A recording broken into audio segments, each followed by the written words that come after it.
Doctor Udit Raj ji के नेतृत्व में गत 1 दिसंबर 2024 को दलित, ओबीसी, माइनॉरिटीज और आदिवासी डोमा परिसंघ की विशाल रैली दिल्ली के रामलीला मैदान में आयोजित हुई।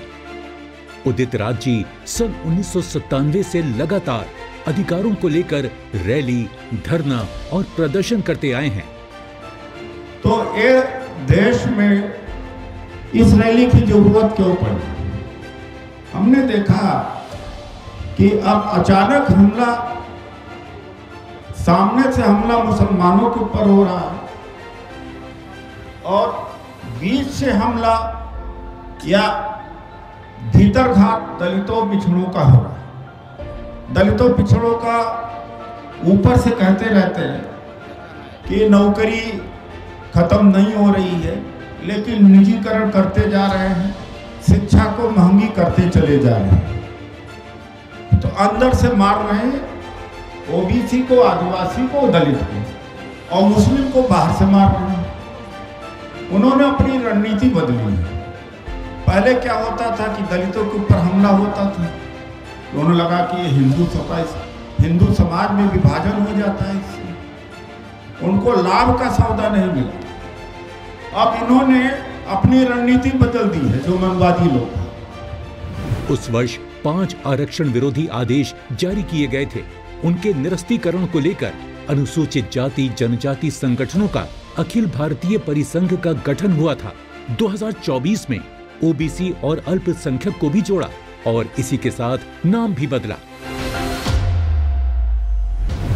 रैली में पूरे देश से भारी संख्या में दलित, ओबीसी, माइनॉरिटी एवं आदिवासी संगठनों के प्रतिनिधियों ने भाग लिया।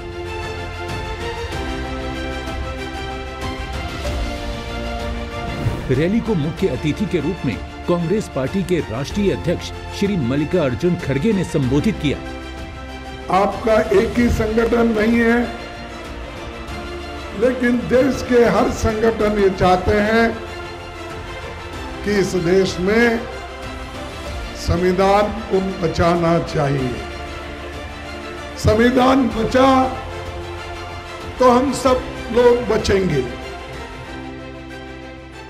इसीलिए हमको एक रहकर इस संविधान को बचाना होगा और हर पार्टी के लोग अपने अपने हिसाब से काम कर रहे हैं।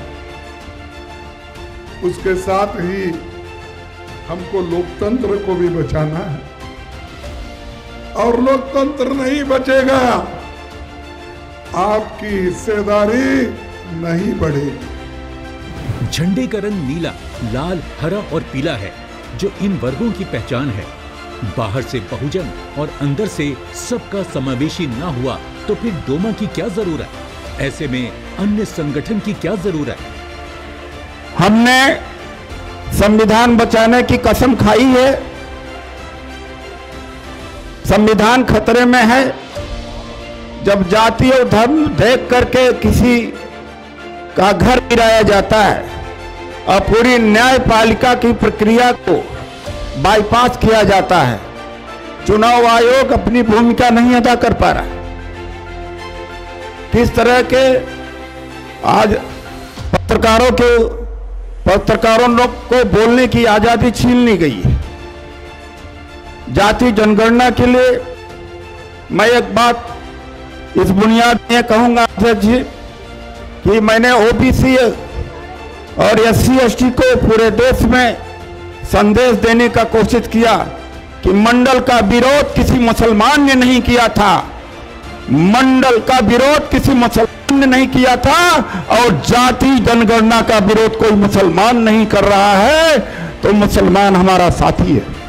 अनुसूचित जाति जनजाति संगठनों का अखिल भारतीय परिसंघ की स्थापना के बाद इसके बैनर तले पहली रैली 26 नवंबर 1997 को, दूसरी रैली 16 नवंबर 1998 को, तीसरी 13 दिसंबर 1999 को एवं चौथी 11 दिसंबर 2000 को दिल्ली में हुई।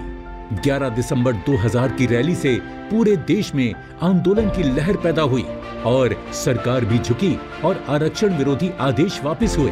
4 नवंबर 2001 को परिसंघ के ही बैनर तले लाखों लोगों ने बौद्ध धर्म की दीक्षा ली।